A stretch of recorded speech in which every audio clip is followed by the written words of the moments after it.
ಈಗ ಮುಂದಿನ ವಿಷಯ ಬಂದು ನಾಮಪದಗಳು. ನಾಮಪದಗಳು ಅಂತ ಅಂದರೆ ಇಂಗ್ಲೀಷಲ್ಲಿ ಹೇಳಬೇಕಂದ್ರೆ ಒಂಥರ ನೌನ್ಸ್ ಥರ.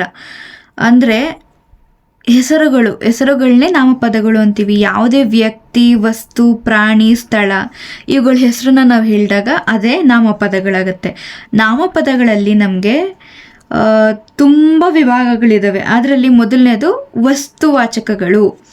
ವಸ್ತುವಾಚಕಗಳು ಅಂತ ಅಂದರೆ ಈಗ ವಸ್ತು ಆಗಿರಲಿ, ಪ್ರಾಣಿ ಆಗಿರಲಿ, ಅವುಗಳ ಹೆಸರನ್ನು ತಿಳಿಸುವಂತಹ ವಾಕ್ಯ ಅಥವಾ ಅಕ್ಷರಗಳನ್ನ ವಸ್ತುವಾಚಕಗಳು ಅಂತೀವಿ.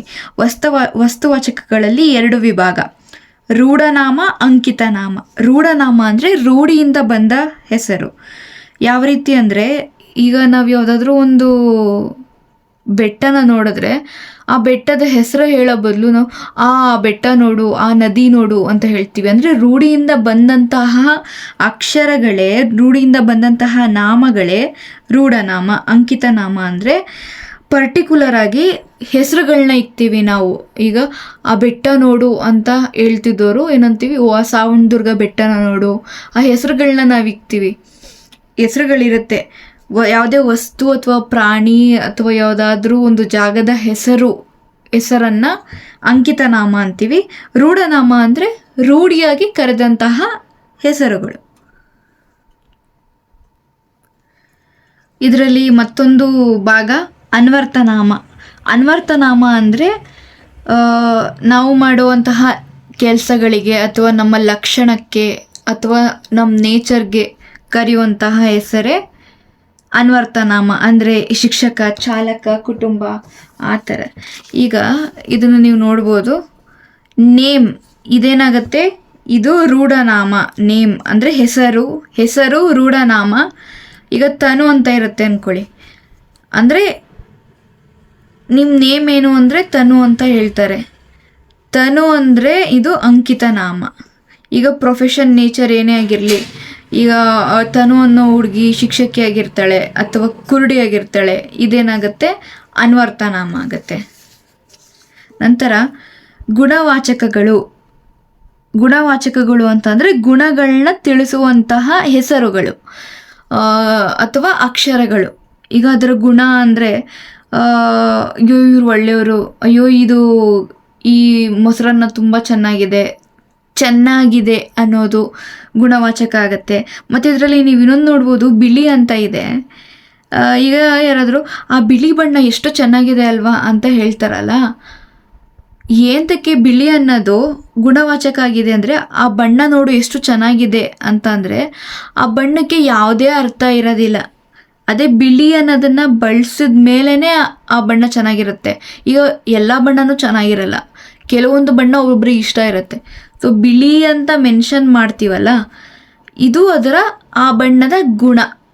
ಹಾಗಾಗಿ ನಿಮಗೆ ಕನ್ಫ್ಯೂಸ್ ಆಗ್ಬೋದು ಎಕ್ಸಾಮ್ ಬರೆಯೋ ಹೊತ್ತಿನಲ್ಲಿ. ಸೊ ಬಿಳಿ ಅಂತ ಬಂದರೆ ಕಣ್ಣು ಮುಚ್ಕೊಂಡು ಗುಣವಾಚಕಗಳಿಗೆ ಟಿಕ್ ಮಾಡಿ. ನಂತರ ಸಂಖ್ಯಾವಾಚಕಗಳು. ಸಂಖ್ಯೆಗಳನ್ನು ಸೂಚಿಸುವಂತಹ ಅಕ್ಷರಗಳು ಅಥವಾ ಯಾವುದಾದ್ರೂ ಒಂದು ಸಣ್ಣ ವಾಕ್ಯ ಇರ್ಬೋದು, 1 2 3 4 ಈ ಥರ ಸಂಖ್ಯೆಗಳನ್ನ ಹೇಳೋದು.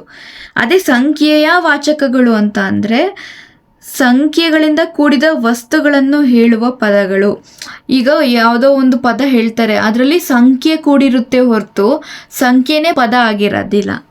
ಈಗ ಒಂದು ಅಂತ ಹೇಳೋದ್ಕಿಂತ ಒಬ್ಬನು ಅಂದರೆ ಒಂದು ಅಂದರೆ ಅರ್ಥ ಇಲ್ಲ. ಒಂದು ಪೆನ್ನ, ಒಂದು ಬುಕ್ಕ ಅಥವಾ ಒಂದು ಪೆನ್ಸಿಲ್ಲ, ಅರ್ಥ ಇಲ್ಲ.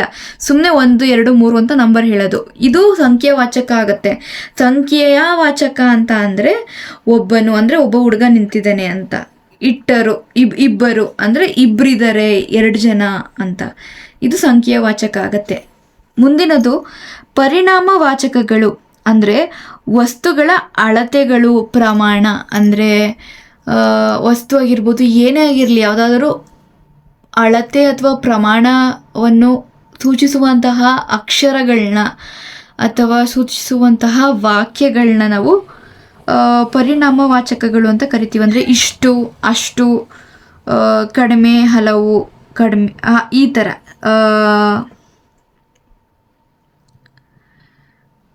ನಂತರ ನೀವು ಇದರಲ್ಲಿ ಇನ್ನೊಂದು ಇಂಪಾರ್ಟೆಂಟ್ ಪಾಯಿಂಟ್ ಏನಂತ ನೋಡ್ಬೋದು ಅಂತ ಅಂದರೆ, ಗುಣವಾಚಕಗಳಲ್ಲೂ ಸಹ ಚಿಕ್ಕದ್ದು ಇರುತ್ತೆ, ದೊಡ್ಡದ್ದು ಇರುತ್ತೆ.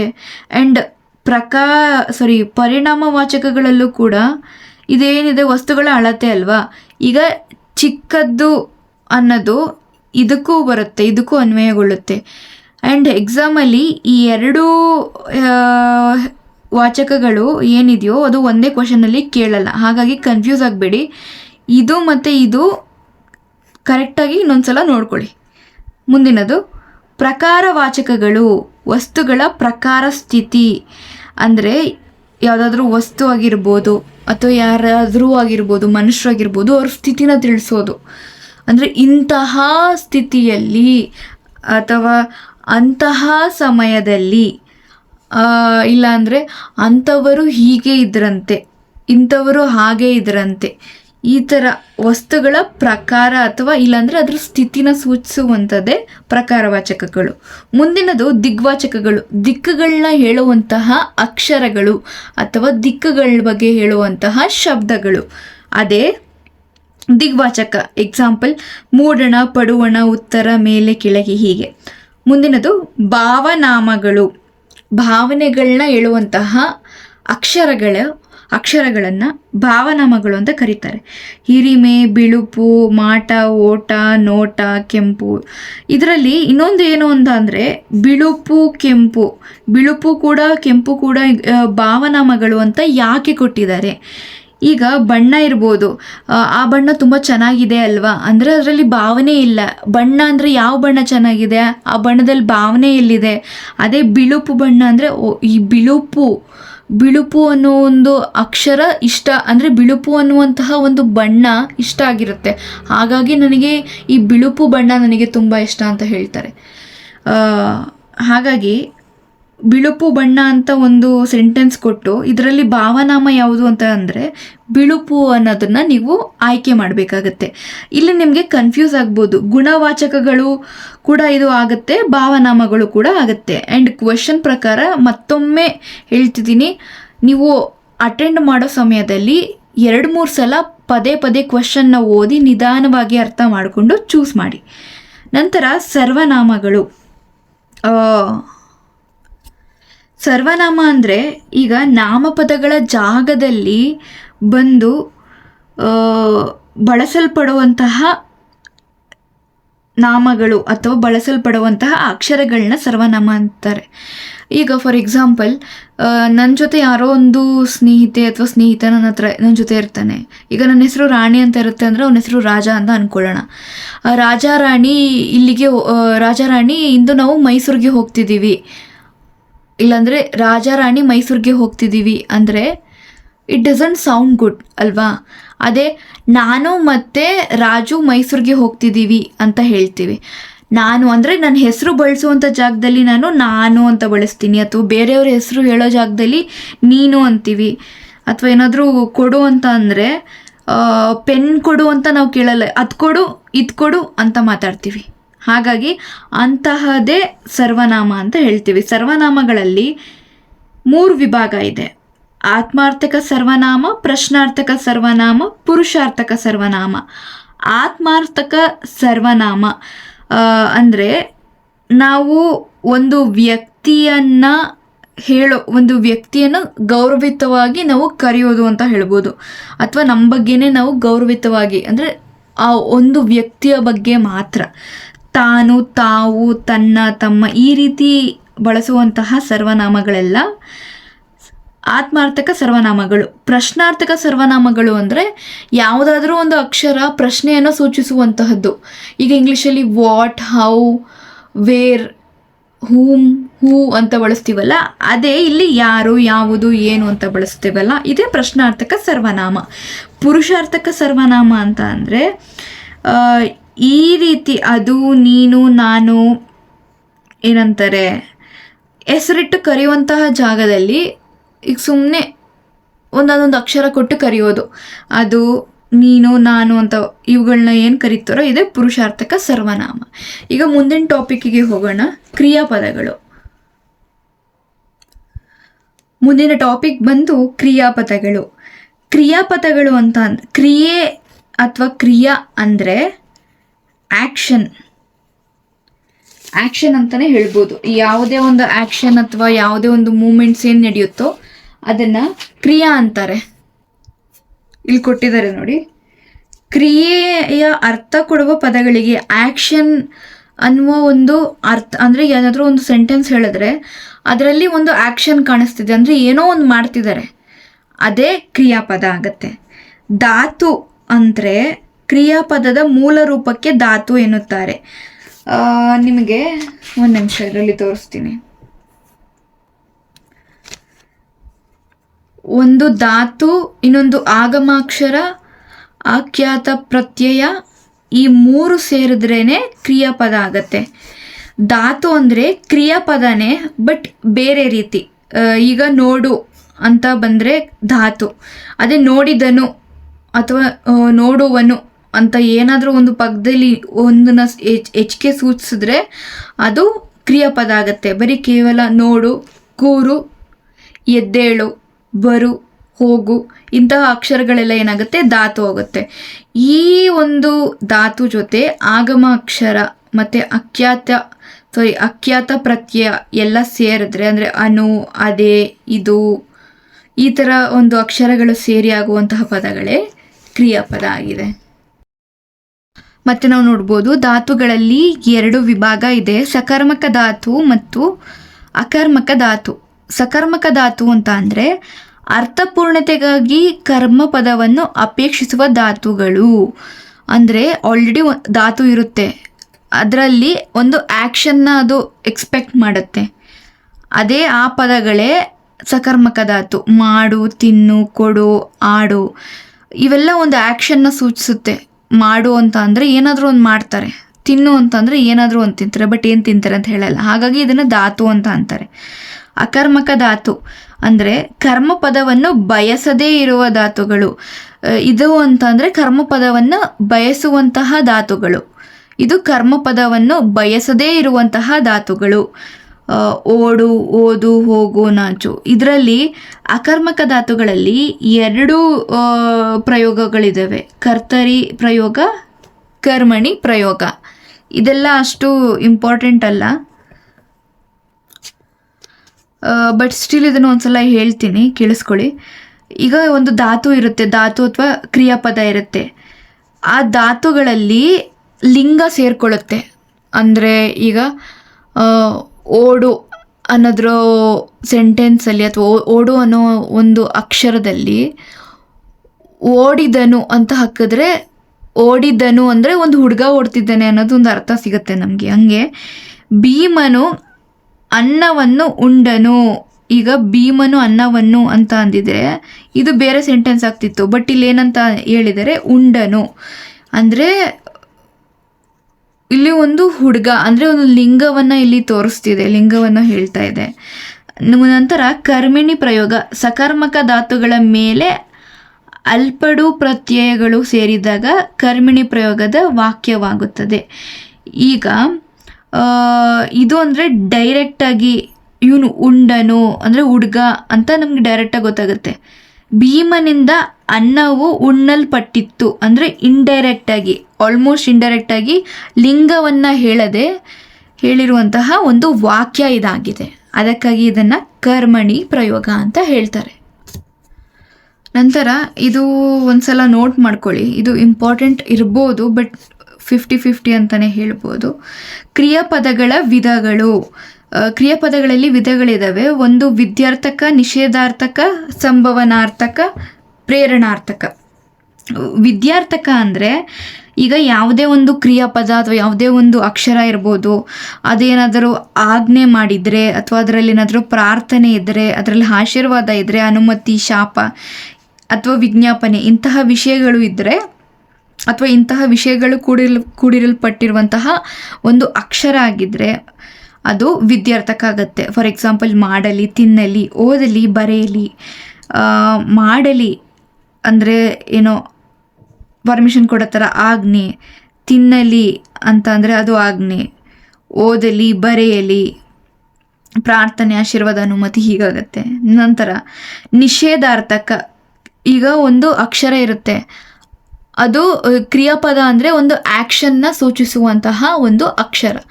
ಅದೇ ಆ್ಯಕ್ಷನ್ನು ನಡೀದೇ ಇದ್ದಾಗ ಏನಾಗುತ್ತೆ, ನಿಷೇಧಾರ್ಥಕ ಆಗುತ್ತೆ. ಈಗ ಕ್ರಿಯೆ ನಡೆಯಲಿಲ್ಲ ಎಂಬ ಅರ್ಥ. ಈಗ ಮಾಡು ಅಂತ ಅಂದರೆ ಕ್ರಿಯಾಪದ, ಮಾಡು ಅಂದರೆ ಧಾತು, ಮಾಡಿದನು ಅಂತ ಅಂದರೆ ಕ್ರಿಯಾಪದ, ಮಾಡನು ಅಂದರೆ ನಿಷೇಧಾರ್ಥಕ. ಅಂದರೆ ಮಾಡಬೇಕಾಗಿತ್ತು ಬಟ್ ಅವನು ಮಾಡಲಿಲ್ಲ. ತಿನ್ನಳು, ತಿನ್ನು ಅನ್ನೋದು ಧಾತು, ತಿಂದಳು ಅಂದರೆ ಕ್ರಿಯಾಪದ, ತಿನ್ನಳು ಅಂದರೆ ನಿಷೇಧಾರ್ಥಕ. ಸಂಭವನಾರ್ಥಕ ಅಂದರೆ ಕೆಲಸ ನಡೆಯುವ ವಿಷಯದಲ್ಲಿ ಸಂದೇಹ, ಊಹೆ. ಈಗ ಯಾವುದಾದರೂ ಒಂದು, ಈಗ ಆ್ಯಕ್ಷನ್ ಇರುತ್ತೆ, ಒಂದು ಆ್ಯಕ್ಷನ್ ವರ್ಡ್ ಅಂದರೆ ಓಡಿದನು ಅಥವಾ ಮಾಡಿದನು. ಮಾಡಿದನು ಅಂದರೆ ಕ್ರಿಯಾಪದ, ಮಾಡನು ಅಂದರೆ ನಿಷೇಧಾರ್ಥಕ. ಅದೇ ಮಾಡಿಯಾನು ಅಂದರೆ ಸಂಭವನಾರ್ಥಕ. ಅಂದರೆ ಅವನು ಮಾಡ್ತಾನ ಇಲ್ವಾ ಅನ್ನೋದು ಗೊತ್ತಿಲ್ಲ, ಒಟ್ನಲ್ಲಿ ಡೌಟ್ ಇದೆ. ತಿಂದಾಳು ಅಂದರೆ ಅವಳೇನು ತಿಂದಾಳ ಅದು ತಿಂತಾಳ ಅಂತ ಏನು ಹೇಳ್ತಾರೋ ಅದು, ಅಂದರೆ ಡೌಟಲ್ಲಿ, ಕ್ವೆಶನ್ನಲ್ಲಿ ಕೇಳೋದು. ನಂತರ ಪ್ರೇರಣಾರ್ಥಕ, ಪ್ರೇರೇಪಣಾರ್ಥದಲ್ಲಿ ಪ್ರೇರೇಪಿಸೋದು ಅಂದರೆ ಏರಿಸು, ನಗಿಸು. ಈಗ ಈಗ ಆಲ್ರೆಡಿ ಯಾರೋ ಒಬ್ರು ನಗಿಸ್ತಾ ಇರ್ತಾರೆ, ನೀವೇನು ಹೇಳ್ತೀರಾ, ಇನ್ನೂ ನಗಿಸು. ಯಾರೋ ಓಡ್ತಾ ಇರ್ತಾರೆ, ಇನ್ನೂ ಓಡು ಅಂದರೆ ಪ್ರೇರೇಪಿಸೋದು, ಅವ್ರನ್ನ ಹುರಿದುಂಬಿಸೋದು. ಏರಿಸು, ನಗಿಸು, ಮಾಡಿಸು, ಮುಗಿಸು, ಹೊರಡಿಸು, ಇಂತಹ ಅಕ್ಷರಗಳೇನಾಗುತ್ತೆ, ಇದನ್ನು ಪ್ರೇರಣಾರ್ಥಕ ಅಂತ ಕರೀತಾರೆ. ನಮ್ಮ ಮುಂದಿನ ಟಾಪಿಕ್ ಬಂದು ಲಿಂಗಗಳು. ಜಗತ್ತಿನ ಪ್ರತಿಯೊಂದು ಭಾಷೆಗಳಲ್ಲಿಯೂ ಒಂದಲ್ಲ ಒಂದು ರೀತಿ ಲಿಂಗ ವ್ಯವಸ್ಥೆ ಕಂಡುಬರುತ್ತದೆ. ಯಾವುದೇ ಒಂದು ಅಕ್ಷರಗಳು ಅಥವಾ ಯಾವುದೋ ಒಂದು ವಾಕ್ಯನ ಹೇಳೋವಾಗ ನಾವು ಒಂದು ಗುರುತಿಸ್ತೀವಿ. ಈಗ ಮನುಷ್ಯ ಅಂತ ಒಂದು ಅಕ್ಷರ ಇದೆ ಅಂದರೆ ಮನುಷ್ಯ ಅಂದರೆ it can be any kind of human being. But female male ಅಂತ ಸಪ್ರೇಟ್ ಮಾಡ್ತೀವಲ್ಲ, ಒಂದು ಗುರು ತೆಗ್ತೀವಲ್ಲ, ಅದೇ ಲಿಂಗಗಳು. ಇದರಲ್ಲಿ 3 ವಿಭಾಗ ಇದೆ, ನಿಮಗೂ ಗೊತ್ತು. ಪುಲ್ಲಿಂಗ, ಸ್ತ್ರೀಲಿಂಗ, ನಪುಂಸಕಲಿಂಗ. ಪುಲ್ಲಿಂಗ ಅಂದರೆ ಪುರುಷರು, ಸ್ತ್ರೀಲಿಂಗ ಅಂದರೆ ಸ್ತ್ರೀ, ನಪುಂಸಕಲಿಂಗ ಅಂದರೆ ಒಂದು ಕಡೆ ಸ್ತ್ರೀ ಅಥವಾ ಪುರುಷನೂ ಅಲ್ಲದ ಎರಡೂ, ಅಂದರೆ ಒಂದು ಅಕ್ಷರವನ್ನು ನೋಡಿದ್ರೆ ಇದು ಸ್ತ್ರೀನ ಅಥವಾ ಪುರುಷನ ಅಂತ ಕಂಡುಹಿಡಿಯೋಕ್ಕಾಗಲ್ಲ, ಅಂಥದ್ದೇ ನಪುಂಸಕಲಿಂಗ. ಕೆಲವು ವಿಶೇಷ ಲಿಂಗ ಪ್ರಕಾರಗಳು ಯಾವ್ದು ಅಂದರೆ ಪುನ್ನಪುಂಸಕ ಲಿಂಗಗಳು. ಅಂದರೆ ಯಾವುದೇ ಶಬ್ದಗಳು ಪುಲ್ಲಿಂಗ ಮತ್ತು ನಪುಂಸಕ ಲಿಂಗಗಳಾಗಿ ಬಳಸಲಾಗುತ್ತದೆಯೋ ಅವು ಪುನಪುಂಸಕ ಲಿಂಗಗಳು. ಅಂದರೆ ಈಗ ಫಾರ್ ಎಕ್ಸಾಂಪಲ್ ನೋಡಿ, ಚಂದ್ರನು ಉದಯಿಸಿದನು. ಈಗ ಚಂದ್ರ ಹುಡುಗನ, ಹುಡುಗಿನ ಅಥವಾ ಸ್ತ್ರೀನ, ಪುರುಷನ ಯಾರಿಗೂ ಗೊತ್ತಿಲ್ಲ. ಬಟ್ ಸ್ಟಿಲ್ ಚಂದ್ರನು ಅಂತ ತಗೊಂಡು ಉದಯಿಸಿದನು ಅಂತ ಹೇಳ್ತಾರೆ. ಅದ್ರ ಬದಲು ಚಂದ್ರಳು ಅಂತಲೂ ತಗೋಬೋದು ತಾನೆ. ಸೊ ಯಾವುದೇ ಒಂದು ಜಾಗದಲ್ಲಿ ಏನಂತಾರೆ, ನಪುಂಸಕ ಲಿಂಗ ತಗೊಳ್ಬೇಕಾಗಿರುವಂತಹ ಜಾಗದಲ್ಲಿ ಪುಲ್ಲಿಂಗನ ಬಳಸ್ತೀವಲ್ಲ, ಅದೇ ಪುನ್ನಪುಂಸಕ ಲಿಂಗ. ಈಗ ಚಂದ್ರ ಉದಯಿಸಿತ್ತು ಅಂದರೆ ನಪುಂಸಕ ಲಿಂಗ. ಅಂದರೆ ಇಲ್ಲಿ ಚಂದ್ರನೂ ಇಲ್ಲ, ಚಂದ್ರಳೂ ಇಲ್ಲ, ಒಂದು ಅರ್ಥ ಇರಲ್ಲ. ಅದೇ ಚಂದ್ರನು ಅಂತ ಕೊಟ್ಟರೆ ಅರ್ಥ ಬರುತ್ತೆ. ಸ್ತ್ರೀ ನಪುಂಸಕ ಲಿಂಗ ಅಂದರೆ ಸೇಮು. ನಪುಂಸಕ ಲಿಂಗನ ಬಳಸ್ತಾರಲ್ಲ, ಆ ನಪುಂಸಕ ಲಿಂಗನ ಬಳಸಬೇಕಾಗಿರುವಂತಹ ಜಾಗದಲ್ಲಿ ಈ ಸ್ತ್ರೀಲಿಂಗನ ಬಳಸ್ತೀವಲ್ಲ, ಆಗ ಅದು ಸ್ತ್ರೀ ನಪುಂಸಕ ಲಿಂಗ ಆಗುತ್ತೆ. ಮುಂದಿನದು ನಿತ್ಯ ನಪುಂಸಕ ಲಿಂಗಗಳು. ಯಾವಾಗಲೂ ನಪುಂಸಕ ಲಿಂಗದ ಅರ್ಥನೇ ಕೊಡುತ್ತೆ. ಅಂದರೆ ನೀನು ಎಷ್ಟೇ ಮಾತಾಡು, ಅದರಲ್ಲಿ ಪುಲ್ಲಿಂಗ ಆಗಲಿ ಸ್ತ್ರೀಲಿಂಗ ಆಗಲಿ ಇರಲ್ಲ, ಕೇವಲ ನಪುಂಸಕ ಲಿಂಗ ಇರುತ್ತೆ. ಅಂದರೆ ನಮಗೆ ಗೊತ್ತಾಗಲ್ಲ ಅದು ಹುಡುಗನ ಹುಡುಗಿನ ಇಲ್ವಾ ಅಂತ. ಫಾರ್ ಎಕ್ಸಾಂಪಲ್ ಮಗು ಅಂದರೆ ಹುಡುಗನ ಹುಡುಗಿನ ಗೊತ್ತಿಲ್ಲ. ಶಿಶು, ಜನ, ಎತ್ತು, ಕೋಣ ಇವೆಲ್ಲ ನಮ್ಗೆ ಗೊತ್ತಾಗಲ್ಲ. ಹಾಗಾಗಿ ಇದು ನಪುಂಸಕ ಲಿಂಗ ಆಗುತ್ತೆ.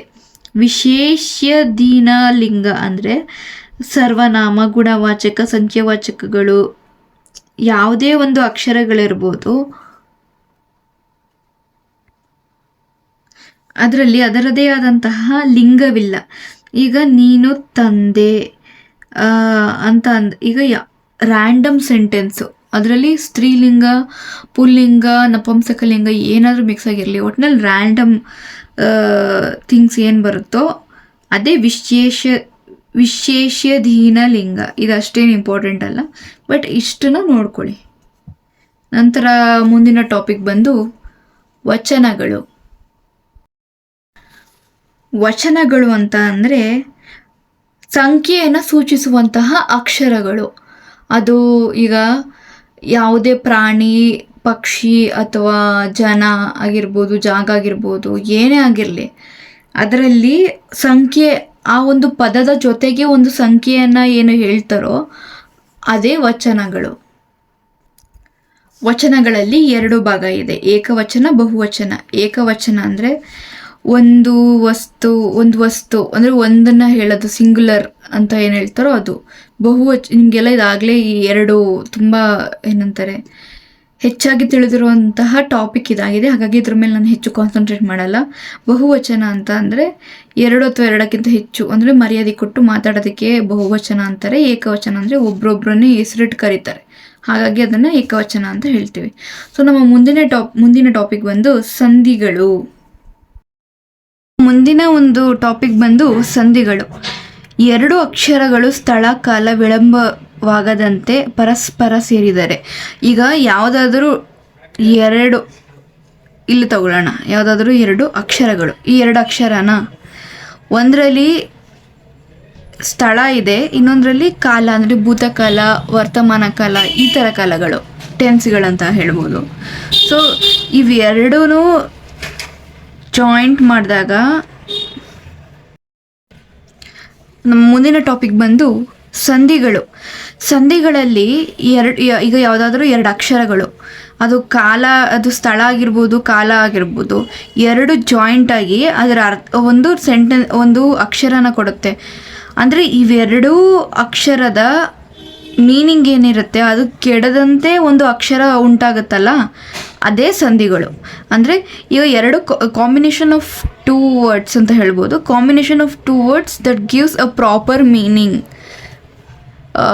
ಮೀನಿಂಗ್ ಕೆಡದೇ ಇರೋ ಹಾಗೆ ಬರುತ್ತಲ್ಲ ಒಂದು ಅಕ್ಷರ, ಅದನ್ನು ಸಂಧಿ ಅಂತ ಹೇಳ್ತಾರೆ. ಇದರಲ್ಲಿ 2 ವಿಧಗಳಿದ್ದಾವೆ. ಒಂದು ಸ್ವರ ಸಂಧಿ, ಮತ್ತೊಂದು ವ್ಯಂಜನ ಸಂಧಿ. ಸ್ವರ ಅಂದರೆ ನಿಮಗೆ ಏನು ನೆನಪಾಗುತ್ತೆ? ಸ್ವರಗಳು. ವ್ಯಂಜನ ಅಂದರೆ ವ್ಯಂಜನಗಳು. ಈಗ 2 ಸ್ವರಗಳು ಸೇರಿ ಆಗುವಂತಹ ಅಕ್ಷರವೇ ಸಂಧಿ ಅಂತ, ಸ್ವರ ಸಂಧಿ ಅಂತಾರೆ. ಈಗ ಸ್ವರ ಅಂತ ಇದೆ, ಈಸಿಯಾಗಿ ನೆನ್ಪಿಟ್ಕೊಳ್ಳಿ. ಸ್ವರಗಳು ಅಂತ ಅಂದರೆ ಏನು ಹೇಳಿ? ಆ ಇಂದ ಅವರೆಗೂ. ಸೊ 2 ಸ್ವರಗಳು, ಸ್ವರದ ಮುಂದೆ ಸ್ವರ ಬಂದು ಸೇರಿದಾಗ ಆಗುವ ಅಕ್ಷರವೇ ಸ್ವರ ಸಂಧಿ. ಈಗ ಮಗುವನ್ನು ಹೇಗೆ ಅಂತಂದರೆ ಸ್ವರ ಸಂಧಿಯಲ್ಲಿ ಲೋಪ ಸಂಧಿ, ಆಗಮ ಸಂಧಿಗಳು. ಇದನ್ನು ನಾನು ಮುಂದಿನ ಒಂದು ಏನಂತಾರೆ ಇನ್ನೂ ಒಂದು ನೆಕ್ಸ್ಟ್ ಪೇಜಿಂದ ನಿಮಗೆ ಈ ಸಂಧಿಗಳನ್ನ ನಾನು ವಿವರವಾಗಿ ಹೇಳ್ತೀನಿ. ಈಗ ಮಗು ಕೊನೆಯಲ್ಲೇನಿದೆ? ಗು ಅಂದರೆ ಉ ಪ್ಲಸ್ ಅನ್ನು ಅ. ಸೊ ಒಂದು ಸ್ವರ ಇನ್ನೊಂದು ಸ್ವರ 2 ಸೇರಿ ಏನಾಗುತ್ತೆ? ವ. ಈಗ ಮಗು ಹಾಗೆ ಇದೆ, ನೂನು ಹಾಗೆ ಇದೆ, ಆ ಜಾಗದಲ್ಲಿ ಏನಾಗುತ್ತೆ? ವಾ ಬರುತ್ತೆ. ಹಾಗಾಗಿ ಇದು ಸ್ವರ ಸಂಧಿ ಆಗುತ್ತೆ. ಮುಂದಿನದು ವ್ಯಂಜನ ಸಂಧಿ. ವ್ಯಂಜನದ ಮುಂದೆ ವ್ಯಂಜನ ಬಂದು ಸೇರಿದಾಗ ಅದು ವ್ಯಂಜನ ಸಂಧಿ ಆಗುವುದು. ಅಂದರೆ 2 ವ್ಯಂಜನಗಳು ಸೇರಿ ಒಂದು ಅಕ್ಷರವಾಗುತ್ತದಲ್ಲ, ಅದನ್ನು ನಾವು ವ್ಯಂಜನ ಸಂಧಿ ಅಂತ ಕರಿತೀವಿ. ಉದಾಹರಣೆ ಏನಂದರೆ ಆದೇಶ ಸಂಧಿ. ಈಗ ನಾವು ಬಂಡೆ, ಕಲ್ಲು. ಈಗ ಬಂಡೆ ಕಲ್ಲು ಅಂತ ನಾವು ಹೇಳೋ ಬದಲು ಬಂಡೆ ಅಂತ ಹೇಳಿ ಕಾ ಕ್ಯಾನ್ಸಲ್ ಆಗಿ ಗಾ ಬರುತ್ತೆ, ಬಂಡೆಗಲ್ಲು. ಅಂದರೆ 2 ಅಕ್ಷರಕ್ಕೆ ಒಂದು ಅರ್ಥ ಕೊಡೋ ಒಂದು ಕಾರಣದಿಂದ ಮತ್ತೊಂದು ಅಕ್ಷರ ಬಂದು ಜೋಡಣೆ ಆಗುತ್ತಲ್ಲ, ಅದು ವ್ಯಂಜನ ಸಂಧಿ. ಈಗ ಮುಂದಿನದು ಕನ್ನಡ ಸಂಧಿಗಳು. ಈಗ ಸಂಧಿ ಕಾರ್ಯ ನಡೆಯುವಾಗ 2 ಅಕ್ಷರಗಳು ಕನ್ನಡವಾಗಿದ್ದರೆ ಅವನ್ನು ಕನ್ನಡ ಸಂಧಿಗಳಂತಾರೆ. ಹೇಗೆ ಅಂದರೆ ಸಂಧಿ ಕಾರ್ಯ ಅಂದರೆ ಈಗ 2 ಅಕ್ಷರಗಳಿರುತ್ತಲ್ಲ, ಈ 2 ಅಕ್ಷರಗಳು ಪ್ರೋಸೆಸ್ ಆಗಿ ಒಂದು ಅಕ್ಷರ ಬರ್ತಾ ಇರುತ್ತೆ. ಆ ಸಮಯದಲ್ಲಿ ಬಳಸಿರುವಂತಹ 2 ಅಕ್ಷರಗಳು ಕೂಡ ಕನ್ನಡವಾಗಿದ್ದರೆ ಅವನ್ನು ಕನ್ನಡ ಸಂಧಿಗಳು ಅಂತೀವಿ. ಅದೇ ಸಂಸ್ಕೃತ ಸಂಧಿಗಳಲ್ಲಿ ಅಂತ ಅಂದರೆ ಈಗ 2 ಶಬ್ದಗಳು ಸಂಸ್ಕೃತದಲ್ಲಿದ್ದರೆ, ಈಗ ಇನ್ ಕೇಸ್ ಮಗುವನ್ನು ಅಂತ ಇದೆ, ಇಲ್ಲಾಂದರೆ ಬಂಡೆ ಕಲ್ಲು ಅಂತ ಇದೆ. ಬಂಡೆ ಒಂದು ಸಂಸ್ಕೃತದ ಪದ ಆಗಿ ಕಲ್ಲು ಒಂದು ಸಂಸ್ಕೃತ ಪದ ಆದರೆ ಬರುವಂತಹ ಪದವು ಸಂಸ್ಕೃತ ಸಂಧಿಗಳು. ಕನ್ನಡ ಸಂಧಿಗಳಲ್ಲಿ ಈ ಭಾಗಗಳು ಯಾವ್ದ್ಯಾವುದು ಅಂದರೆ ಲೋಪಸಂಧಿ, ಆಗಮ ಸಂಧಿ ಮತ್ತು ಆದೇಶ ಸಂಧಿ. ಸಂಸ್ಕೃತ ಸಂಧಿಗಳಲ್ಲಿ ಭಾಗಗಳು ಯಾವ್ಯಾವು ಅಂತ ಅಂದರೆ ಗುಣಸಂಧಿ, ವೃದ್ಧಿ ಸಂಧಿ, ಹೀಗೆ. ಸೊ ಈಗ ನಾವು ಸಂಧಿಗಳನ್ನ ವಿವರವಾಗಿ ನೋಡೋಣ. ಲೋಪಸಂಧಿ ಅಂದರೆ 2 ಸ್ವರಗಳಿರುತ್ತೆ. ಈಗ ಇದು ಊರು ಪ್ಲಸ್ ಅನ್ನು, ಸ್ವರ ಸ್ವರ. ಸೊ ಒಂದು ಸ್ವರದ ಮುಂದೆ ಸ್ವರವು ಬಂದು ಸೇರಿ ಸಂಧಿ ಕಾರ್ಯ, ಈ ಇನ್ನೊಂದು ಅಕ್ಷರನ ಬಿಲ್ಡ್ ಮಾಡೋದಕ್ಕೆ ಒಂದು ಪ್ರೋಸೆಸ್ ನಡೀತಿರುತ್ತೆ. ಅದೇನದು, ಇದು ಸಂಧಿ ಕಾರ್ಯ. ಓಕೆನಾ. ಸಂಧಿ ಕಾರ್ಯ ನಡೆಯುವಾಗ ಪೂರ್ವ ಪದದ ಸ್ವರಾಕ್ಷರವು ಬಿಟ್ಟು ಹೋಗುವುದಕ್ಕೆ ಲೋಪಸಂಧಿ ಎನ್ನುತ್ತಾರೆ. ಈಗ ಊರು ಪ್ಲಸ್ ಅನ್ನು ಅಂತ ಇದೆ, ಇದನ್ನು ಸಂಧಿ ಕನ್ವರ್ಟ್ ಮಾಡ್ತಿರ್ತೀವಿ, ಆಗ ಊರನ್ನು ಆಗುತ್ತೆ. ಈ ಪ್ರೋಸೆಸ್ನ ಸಂಧಿ ಕಾರ್ಯ ಅಂತಾರೆ. ನಾವು ಲೋಪಸಂಧಿಗೆ ಕನ್ವರ್ಟ್ ಮಾಡೋವಾಗ ಈ ಹಿಂದೆ ಇರುವಂಥ ಅಕ್ಷರಗಳಲ್ಲಿ ಒಂದು ಅಕ್ಷರ ಬಿಟ್ಟೋಗುತ್ತೆ. ಈ ಅಕ್ಷರ ಇದಕ್ಕೆ ಜಾಯಿನ್ ಆಗಿ ಆ ಅನ್ನೋ ಅಕ್ಷರ ಬಿಟ್ಟೋಗುತ್ತೆ, ಆಗ ಏನಾಗುತ್ತೆ, ಊರನ್ನು ಆಗುತ್ತೆ. ಇದು ಲೋಪಸಂಧಿ. ನಾವು ಪ್ಲಸ್ ಎಲ್ಲ ಅಂತ ಇದೆ, ಇದರಲ್ಲಿ ಎ ಬಿಟ್ಟೋಗುತ್ತೆ, ಎ ಹೋಗಿ ವಾಗೆ ಸೇರ್ಕೊಳ್ಳುತ್ತೆ, ಆಗ ನಾವೆಲ್ಲ ಆಗುತ್ತೆ. ಅರ್ಥ ಆಯ್ತಾ? ಇದು ಲೋಪಸಂಧಿ. ಸೊ ಮುಂದಿನದು ಆಗಮ ಸಂಧಿ. ಸ್ವರಕ್ಕೆ ಸ್ವರವನ್ನು ಸೇರಿಸುವಾಗ ಅರ್ಥ ಕೆಡುವಂತಿದ್ದರೆ. ಈಗ ಲೋಪಸಂಧಿಲಿ ಹೇಗಿತ್ತು,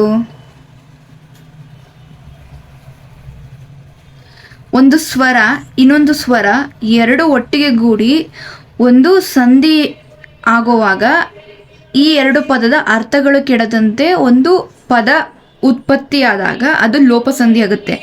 ಅದೇ ಆಗಮ ಸಂಧಿ ಹೇಗೆ ಅಂತ ಅಂದರೆ 2 ಸ್ವರಗಳಿರುತ್ತೆ, ಬಟ್ ಈ 2 ಸ್ವರನ ಜಾಯಿಂಟ್ ಮಾಡಿ ಒಂದು ಸಂಧಿ ಆಗಿ ಕನ್ವರ್ಟ್ ಮಾಡುವಾಗ ಈ ಪದದ ಅರ್ಥ ಕೆಡುತ್ತದೆ.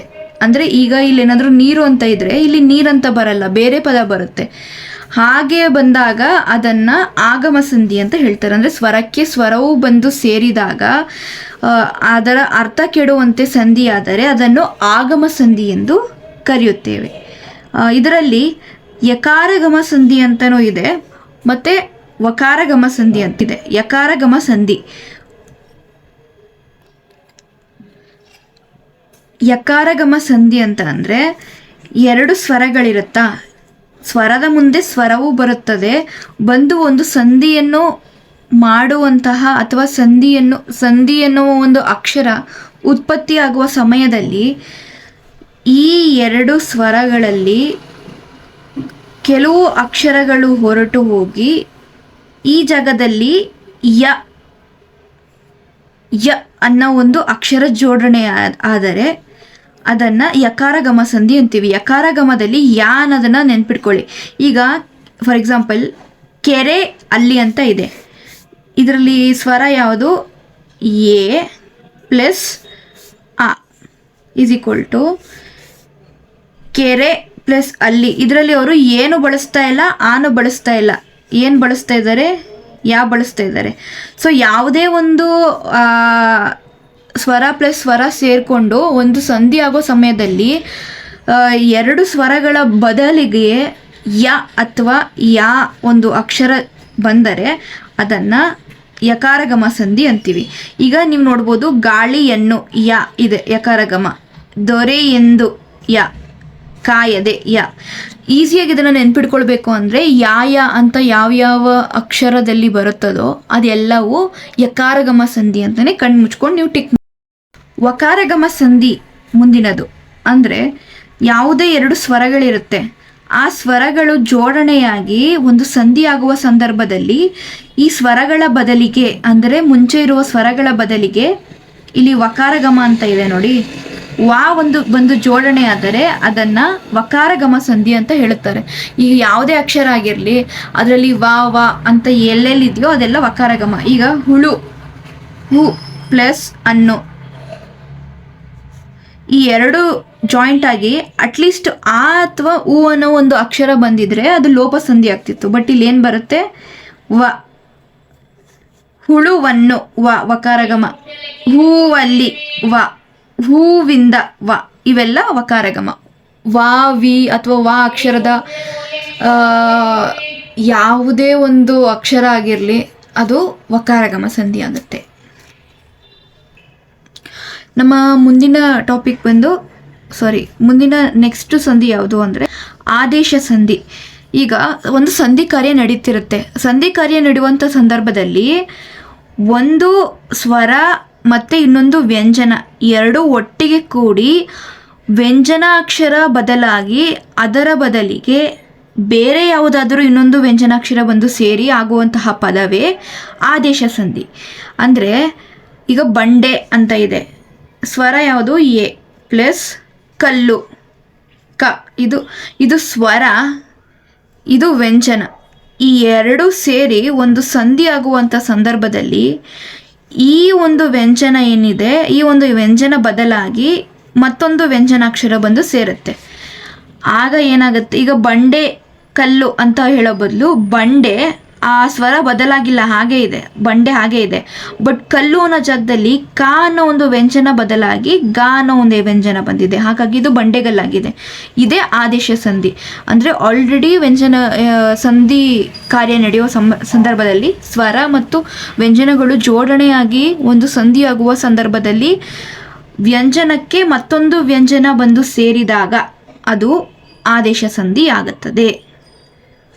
ನೀವು ಇಲ್ಲೇ ಡೆಫಿನೇಷನ್ ನೋಡ್ಕೊಬೋದು. ಸಂಧಿ ಕಾರ್ಯ ನಡೆಯುವಾಗ ಸ್ವರ ಅಥವಾ ವ್ಯಂಜನ ಪೂರ್ವ ಪದದಲ್ಲಿದ್ದು ಉತ್ತರ ಪದದ ಮೊದಲ ವ್ಯಂಜನಾಕ್ಷರಕ್ಕೆ ನೋಡಿ, ಉತ್ತರ ಪದದ ಮೊದಲ ವ್ಯಂಜನಾಕ್ಷರಕ್ಕೆ ಬೇರೊಂದು ಅಕ್ಷರವು ಆದೇಶವಾಗಿ, ಅಂದರೆ ಇದು ಬೇಡ ನಾನು ಬರ್ತೀನಿ ಅನ್ನೋ ಒಂದು ಆದೇಶದಿಂದಾಗಿ ಇನ್ನೊಂದು ವ್ಯಂಜನಾಕ್ಷರ ಬಂದು ಸೇರಿ ಆಗುವಂತಹ ಪದವೇ ಆದೇಶ ಸಂಧಿ. ಮುಂದಿನದು ಪ್ರಕೃತಿ ಭಾವ. ಪ್ರಕೃತಿ ಭಾವ ಅಂತ ಯಾಕೆ ಕರೀತಾರೆ ಅಂದರೆ ಒಂದು ಸ್ವರ ಮತ್ತು ಇನ್ನೊಂದು ಸ್ವರದ ಮುಂದೆ ಸ್ವರವು ಬಂದು ಸೇರಿ ಆಗುವಂತಹ ಸಂಧಿಯೇ ಪ್ರಕೃತಿ ಭಾವ. ಅಂದರೆ ಇಲ್ಲಿ ಆ ಅನ್ನೋದು ಒಂದು ಸ್ವರ ಇದೆ, ಆಕಳು ಅನ್ನುವ ಇನ್ನೊಂದು ಸ್ವರ ಇದೆ, ಈ ಎರಡು ಜಾಯಿಂಟ್ ಆಗಿ ಒಂದು ಅಕ್ಷರ ಬರೀತಿದ್ದಾರೆ. ಬಟ್ ಇಲ್ಲಿ ಯಾವುದೇ ಬದಲಾವಣೆಗಳು ನಡೀತಿಲ್ಲ, ಅದು ಹೇಗಿದೆಯೋ ಹಾಗೆ ನ್ಯಾಚುರಲ್ ಆಗಿ ಹೇಗಿದೆಯೋ ಹಾಗೆ ಎರಡು ಸುಮ್ಮನೆ ಜಾಯಿಂಟ್ ಮಾಡಿ ಒಂದು ಒಟ್ಟಿಗೆ ಹೇಳ್ತಿದ್ದಾರೆ. ಅಂದರೆ ಅದು ನೇಚರಲ್ಲಿ ಬದಲಾಗಿಲ್ಲ, ಅದು ಹೇಗಿದೆಯೋ ಹಾಗೇ ಇದೆ. ಅದನ್ನು ನಾವು ಹೇಳೋದನ್ನು ಏನಂತೀವಿ, ಪ್ರಕೃತಿ ಭಾವ ಅಂತ ಹೇಳ್ತೀವಿ. ಈ ಥರ ಒಂದು ಅಕ್ಷರ ಬಂದಾಗ ನೀವು ಕಣ್ಣು ಮುಚ್ಕೊಂಡು ಪ್ರಕೃತಿ ಭಾವಕ್ಕೆ ಟಿಕ್ ಮಾಡ್ಬೋದು. ಇದನ್ನು ಸ್ವಲ್ಪ ಗಮನವಿಟ್ಟು ನೋಡ್ಕೊಳ್ಳಿ, ಇದರ ಕೇಳೋ ಚಾನ್ಸಸ್ ಹೆಚ್ಚಾಗಿದೆ. ಮುಂದಿನದು ಸಂಸ್ಕೃತ ಸ್ವರ ಸಂಧಿಗಳು. ನೀವು ಇಲ್ಲಿ ನೋಡಿರ್ಬೋದು, ಕನ್ನಡ ಸಂಧಿಗಳು, ಸಂಸ್ಕೃತ ಸಂಧಿಗಳು ಅಂತ ಹೇಳಿ ಎರಡು ವಿಭಾಗ ಮಾಡಿ ಆಗಲೇ ನಾನು ನಿಮಗೆ ಎಕ್ಸ್ಪ್ಲೇನ್ ಮಾಡಿದ್ದೆ. ಇಲ್ಲಿಯವರೆಗೂ ನಾನು ಏನೇನು ಎಕ್ಸ್ಪ್ಲೇನ್ ಮಾಡಿದ್ನೋ, ಲೋಪ ಸಂಧಿ, ಆಗಮ ಸಂಧಿ, ಆದೇಶ ಸಂಧಿ, ಇವೆಲ್ಲವೂ ಕನ್ನಡ ಸಂಧಿಗಳು. ಈಗ ನೆಕ್ಸ್ಟು ನಾನು ಹೇಳುವಂಥದ್ದು ಸಂಸ್ಕೃತ ಸಂಧಿಗಳು. ಸಂಸ್ಕೃತ ಸ್ವರ ಸಂಧಿಗಳಲ್ಲಿ ಮೊದಲನೆಯದು ಸ್ವರ್ಣ ದೀರ್ಘ ಸಂಧಿ. ಈಗ ನೀವು ನೋಡ್ಬೋದು, ಸವರ್ಣ ಸ್ವರಗಳು ಒಂದರ ಮುಂದೆ ಒಂದು ಬಂದಾಗ ಅವೆರಡರ ಮಧ್ಯೆ ಅವುಗಳ ದೀರ್ಘಾಕ್ಷರವು ಬಂದರೆ, ಈಗ ಎರಡು ಸ್ವರಗಳಿರುತ್ತೆ, ಇದು ಗಿರಿ, ಈ ಒಂದು ಸ್ವರ ಆದರೆ ಈ ಒಂದು ಸ್ವರ ಆಗುತ್ತೆ. ಸೊ ಇವೆರಡು ಒಂದು ಸ್ವರ ಇರುತ್ತೆ. ಇದು ಸಂಧಿ ಕಾರ್ಯ ನಡೆಯುವ ಸಂದರ್ಭದಲ್ಲಿ ಇವೆರಡರ ಮಧ್ಯ ಇರುವಂತಹ ಅಕ್ಷರ, ಇವೆರಡರ ಮಧ್ಯೆ ಇರುವಂತಹ ಒಂದು ಸ್ವರ ಜೋಡಣೆಯಾಗಿ ಒಂದು ಅಕ್ಷರವಾಗುತ್ತೆ. ಈಗ ರಿ ಅಂತ ಇದೆ, ರಿ ಬದಲು ಈ ಒಂದು ಸ್ವರವನ್ನು ಇಲ್ಲಿಗೆ ತೆಗೆದುಕೊಂಡು ಒಂದು ಅಕ್ಷರ ಮಾಡ್ತಾರೆ, ಗಿರೀಶ. ಅಂದರೆ ಈ ಆಲ್ರೆಡಿ ರಿ ಅಂತ ಇದೆ, ಇದಕ್ಕೆ ದೀರ್ಘ, ಆಲ್ರೆಡಿ ಈ ಅಂತ ಇದೆ, ಅವ್ರು ಮತ್ತೆ ದೀರ್ಘ ಆ್ಯಡ್ ಮಾಡ್ತಿದ್ದಾರೆ. ಯಾಕಂದರೆ ಪ್ಲಸ್ ಆದಮೇಲೆ ದೀರ್ಘ ಇದೆ. ಈಗ ಇದು ಈ ಆದರೆ ಇದು ಈ ಇದೆ, ಆಲ್ರೆಡಿ ರಿ ಅಂತ ಇರುವಂತಹ ಜಾಗದಲ್ಲಿ ಈ ಒಂದು ಏನಂತಾರೆ ಸ್ವರವನ್ನು ತೆಗೆದುಕೊಂಡು ದೀರ್ಘ ಮಾಡ್ತಾರೆ, ಹಾಗಾಗಿ ಗಿರೀಶ್ ಆಗುತ್ತೆ. ಈಗ ಮಹಾತ್ಮ, ಈಗ ಹಾ ಇದೆ, ಆಲ್ರೆಡಿ ಹಾ ಇದೆ, ಈ ಒಂದು ಹಾನೆ ಇಲ್ಲಿ ಹಾಕ್ಕೊಂಡು ಮಹಾತ್ಮ ಅಂತ ಮಾಡ್ತೀವಿ. ಈಗ ವಿದ್ಯಾಭ್ಯಾಸ, ಈ ಆ ತೆಗ್ದಾಕಿ ವಿದ್ಯಾಭ್ಯಾಸ ಮಾಡ್ತೀವಿ. ಮೃಗ, ಗ ಆ ಮೃಗಾಲಯ ಅಂತ ಇಲ್ಲಿ ಮಾಡ್ಕೋತೀವಿ. ಈಗ ನಿಮ್ಗೆ ಇದು ಅರ್ಥ ಆಯ್ತು ಅನ್ಸುತ್ತೆ. ಈ ಏನಂತಾರೆ, ಈ ಒಂದು ಎಕ್ಸಾಂಪಲ್ನ ನೀವು ಗಮನಿಸಿದ್ರೆ ನಿಮಗೆ ಒಂದು ಐಡಿಯಾ ಬರುತ್ತೆ. ಗುಣಸಂಧಿ, ಇದು ನಿಮಗೆ ಸ್ವಲ್ಪ ಕನ್ಫ್ಯೂಸ್ ಆಗ್ಬೋದು, ಸ್ವಲ್ಪ ಗಮನ ಕೊಟ್ಟು ಕೇಳಿಸ್ಕೊಳ್ಳಿ. ಪೂರ್ವ ಪದದ ಕೊನೆಯ ಸ್ವರವು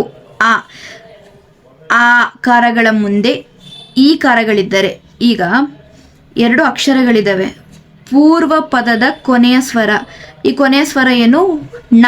ನ ಅಂದರೆ ಆ. ಅದಾದ ನಂತರ ಪ್ಲಸ್ ಈಶಾ ಅಂತ ಇದೆ, ಅಂದರೆ ಒಂದು ಈ ಅಂತ ಅಂದ್ಕೊಳ್ಳೋಣ, ಅಂದರೆ ಈ ಅಂದ್ಕೊಳ್ಳೋಣ.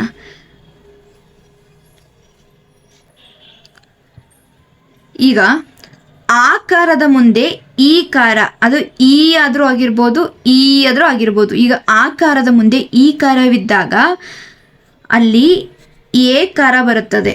ಈಗ ಗಣ ಪ್ಲಸ್ ಈಶಾ ಅಂತ ಇದೆ, ಆಕಾರದ ಮುಂದೆ ಈ ಕಾರ ಇದೆ, ಆ ಅನ್ನೋ ಒಂದು ಸ್ವರದ ಮುಂದೆ ಈ ಅನ್ನೋ ಒಂದು ಸ್ವರ ಇದೆ. ಈ ಥರ ಆ ಮುಂದೆ ಈ ಇದ್ದಾಗ ಅದು ಎ ಆಗುತ್ತೆ. ಅರ್ಥ ಆಯ್ತಾ? ಮುಂದಿನದು ಎಕ್ಸಾಂಪಲ್ ಹೇಳ್ತೀನಿ, ನಿಮಗೆ ಅರ್ಥ ಆಗುತ್ತೆ. ಈಗ ಮಹಾ ಪ್ಲಸ್ ಇಂದ್ರ, ಆ ಅಂದರೆ ಸ್ವರ ಏನು ಬರುತ್ತೆ? ಆ. ಈ ಅಂದರೆ ಈ. ಸೊ ಆ ಕಾರದ ಮುಂದೆ ಈ ಕಾರ ಬಂದಾಗ ಏನಾಗುತ್ತೆ? ಎ ಕಾರ ಉತ್ಪತ್ತಿ ಆಗುತ್ತೆ. ಸುರ ಪ್ಲಸ್ ಇಂದ್ರ, ಸುರ ಅಂದರೆ ಆ ಕಾರ ಇದೆ, ಈ ಕಾರ ಇದೆ. ಆ ಕಾರ ಮತ್ತು ಈ ಕಾರದ ಬದಲಿಗೆ ಎ ಕಾರ ಆಗುತ್ತೆ, ಆಗ ಅದು ಸುರೇಂದ್ರ. ಈಗ ಚಂದ್ರ ಅ ಪ್ಲಸ್ ಉದಯ, ಇಲ್ಲಿ ಆ ಅನ್ನೋದಕ್ಕಿಂತ ನಾವು ರು ಬರುತ್ತೆ ಇಲ್ಲಿ. ಈಗ ರು ಅಥವಾ ಉ, ಈ 2 ಸ್ವರಗಳು ಏನಿರುತ್ತೋ ಆ ಸ್ವರ ಸಂಧಿಕಾರಿ ಆಗುವ ಸಂದರ್ಭದಲ್ಲಿ ಏನಾಗಿ ಬದಲಾಗುತ್ತೆ? ಓಕಾರವಾಗುತ್ತದೆ. ಈಗ ಬಾಲ ಆ ಕಾರದ ಮುಂದೆ ಕಾರ ಬಂದಿದೆ. ಯಾವುದೇ ಒಂದು ಅಕ್ಷರವಾಗಿರಲಿ ಆ ಕಾರದ ಮುಂದೆ ಬಂದಾಗ ಅದು ಅರ್ಕಾರ ಬರುತ್ತೆ. ಆಕಾರದ ಮುಂದೆ ಬಂದಾಗ ಆಗುತ್ತೆ. ಆಕಾರದ ಮುಂದೆ ಈ ಬಂದಾಗ ಎ ಆಗುತ್ತೆ. ಊಕಾರದ ಮುಂದೆ ಓ ಬಂದಾಗ, ಊಕಾರದ ಮುಂದೆ ಮತ್ತೆ ಬಂದಾಗ ಅದು ಓ ಆಗುತ್ತೆ. ಈಗ ಆ ಕಾರದ ಮುಂದೆ ಬಂದಾಗ ಅದು ಓ ಆಗುತ್ತೆ. ಸೊ ಇದು ನಿಮಗೆ ಅರ್ಥ ಆಯಿತು ಅಂತ ಅಂದ್ಕೊಳ್ತೀನಿ. ಇದೊಂದನ್ನು ನೀವು ಗಮನವಿಟ್ಟು ಒಂದು ಬಾರಿ ಒಂದು ಕಡೆ ಬರ್ಕೊಂಡ್ರೆ ಇನ್ನೂ ಒಳ್ಳೆಯದು ಅಂತ ಹೇಳ್ಬೋದು. ಇದನ್ನು ಒಂದು ಸಲ ಬರ್ಕೊಳ್ಳಿ, ಸೊ ದಟ್ ನಿಮಗೆ ಈಸಿ ಆಗುತ್ತೆ. ಗುಣಸಂಧಿ ಕೇಳ್ಬೋದು, ಇದು ಸ್ವಲ್ಪ ಇಂಪಾರ್ಟೆಂಟ್ ಅಂತಲೇ ಹೇಳ್ಬೋದು. ಮುಂದಿನದು ವೃದ್ಧಿ ಸಂಧಿ. ನಿಮಗೆ ಇಲ್ಲಿ ಡೆಫಿನೇಷನಲ್ಲಿ ಸ್ವಲ್ಪ ಕನ್ಫ್ಯೂಸಿಂಗಾಗಿ ಕೊಟ್ಟಿದ್ದಾರೆ. ಆಕಾರಗಳ ಮುಂದೆ ಐ ಕಾರಗಳು ಪರವಾದರೆ, ಐಕಾರವು ಔಕಾರಗಳ ಪರವಾದರೆ, ಔಕಾರವು ಆದೇಶವಾದರೆ ಅದು ವೃದ್ಧಿ ಸಂಧಿ ಎನಿಸಿಕೊಳ್ಳುತ್ತದೆ. ಈಸಿಯಾಗಿ ಈ ಒಂದು ಎಕ್ಸಾಂಪಲಲ್ಲಿ ನಾನು ನಿಮಗೆ ಎಕ್ಸ್ಪ್ಲೇನ್ ಮಾಡ್ತೀನಿ. ಅದೇನೆಂದರೆ, ಈಗ ಘನ ಪ್ಲಸ್ ಔದಾರ್ಯ, ಈ 2 ಒಂದು ಏನಂತಾರೆ ಸ್ವರಗಳು ಒಟ್ಟಾಗಿ ಕೂಡಿ ಒಂದು ಸಂಧಿ ಆಗುವಂಥ ಸಂದರ್ಭದಲ್ಲಿ, ಈಗ ಕೊನೆ ಅಕ್ಷರ ನೋಡಿ, ಈಗ ನಾ ಅಂತ ಇದೆ, ಇಲ್ಲಿ ಔ ಅಂತ ಇದೆ. ಈ ನಾ ಅಕ್ಷರಕ್ಕೆ ಈ ಔ ಅನ್ನೋ ಒಂದು ಒತ್ತನ್ನು ಕೊಟ್ಟರೆ, ಅಂದರೆ ಇದು ವ್ಯಂಜನ, ಇದು ಸ್ವರ. ಸೊ ವ್ಯಂಜನಕ್ಕೆ ಈ ಒಂದು ಸ್ವರ ಸೇರಿದಾಗ ಏನಾಗುತ್ತೆ? ಘನೌದಾರ್ಯ. ಈಗ ಗಂಗಾ ಪ್ಲಸ್ ಔ ಅಂತ ಇದೆ, ಗಾ ಹಾಗೆ ಇರುತ್ತೆ, ಗಾ ಬದಲು ಓ ಸೇರ್ಕೊಳ್ಳುತ್ತೆ, ಆಗ ಗಂಗೌಗ ಆಗತ್ತೆ. ಅಷ್ಟ ಪ್ಲಸ್ ಐಶ್ವರ್ಯ ಸೇರ್ಕೊಳ್ಳುತ್ತೆ. ಈಗ ಷ್ಟ ಹಾಗೆ ಇರುತ್ತೆ, ಇಲ್ಲಿ ಐ ಒತ್ತು ಸೇರ್ಕೊಳ್ಳುತ್ತೆ. ಮಹಾ ಪ್ಲಸ್ ಔನ್ನತ್ಯ, ಮಹಾ ಹಾಗೆ ಇರುತ್ತೆ, ಆದರೆ ಇದಕ್ಕೆ ಔ ಸೇರ್ಕೊಳ್ಳುತ್ತೆ ಒತ್ತು, ಮಹೌನ್ನತ್ಯ.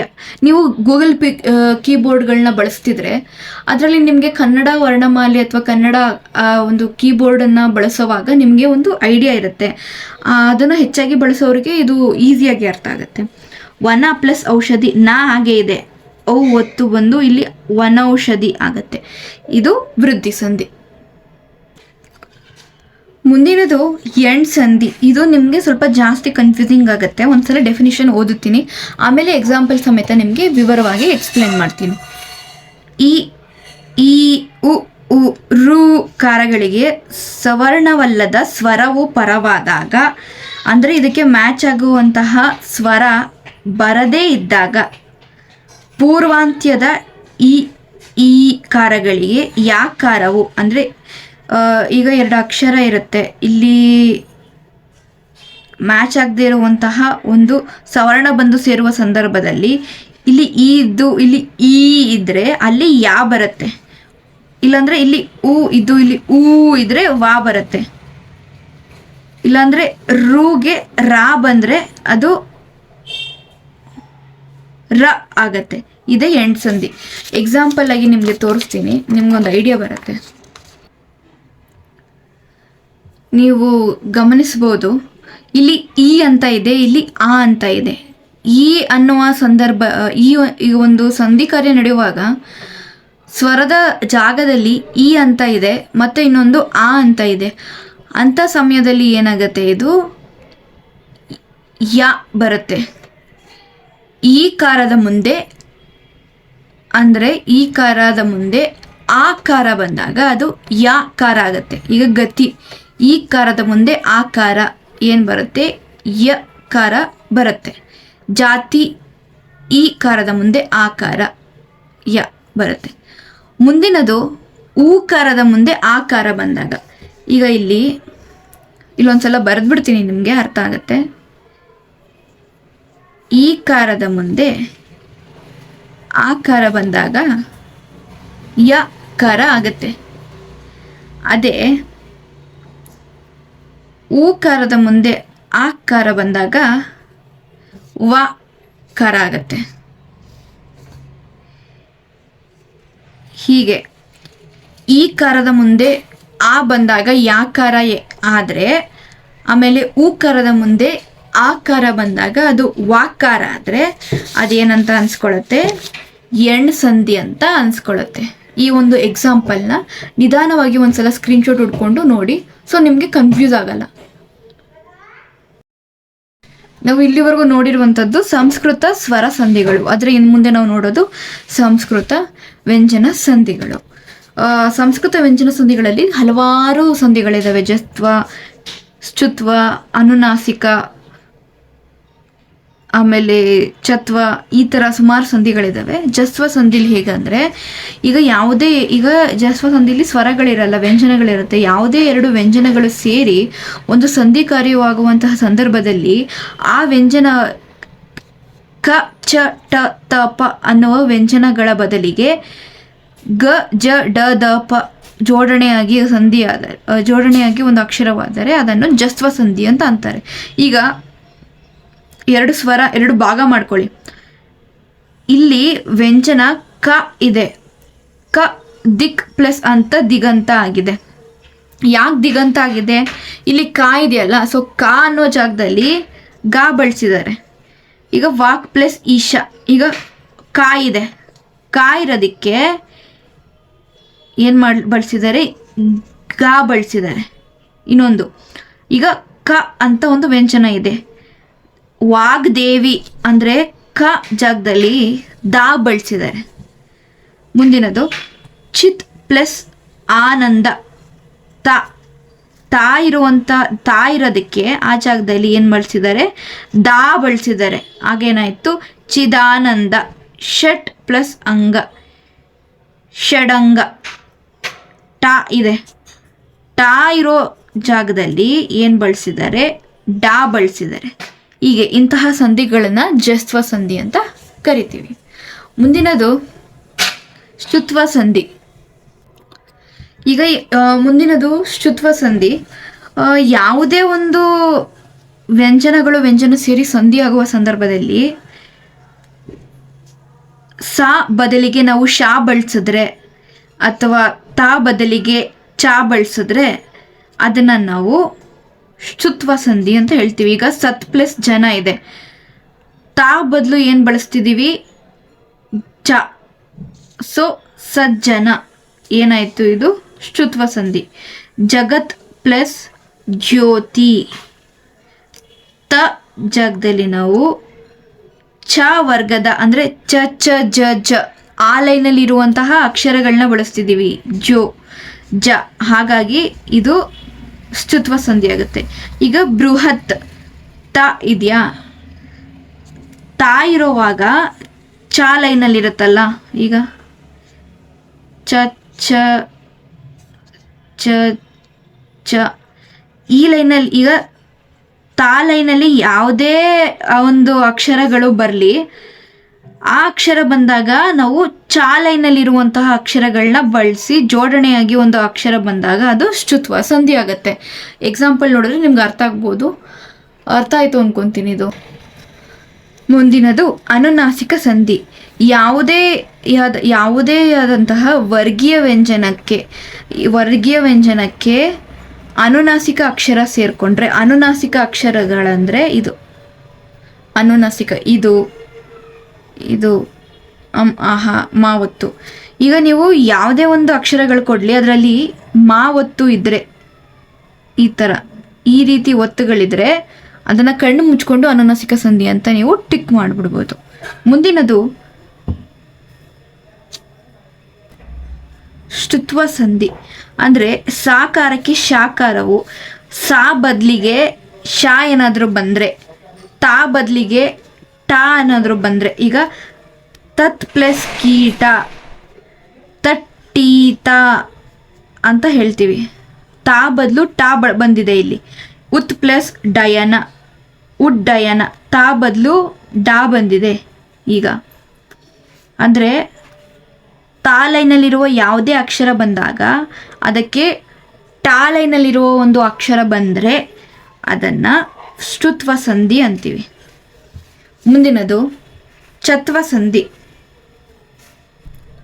ಯಾವುದೇ ಒಂದು ಎರಡು ವ್ಯಂಜನಾಕ್ಷರಗಳು ಸೇರಿ ಒಂದು ಸಂಧಿ ಕಾರ್ಯವಾಗುವಂಥ ಸಂದರ್ಭದಲ್ಲಿ ಎರಡನೆಯ ವ್ಯಂಜನಾಕ್ಷರದಲ್ಲಿ ಏನಾದರೂ ಶಾ ಬಂದರೆ, ಶಾ ಅಥವಾ ಏನಾದರೂ ಚಾ ಬಂದರೆ ಅದು ಚತ್ವ ಸಂಧಿ ಆಗುತ್ತೆ.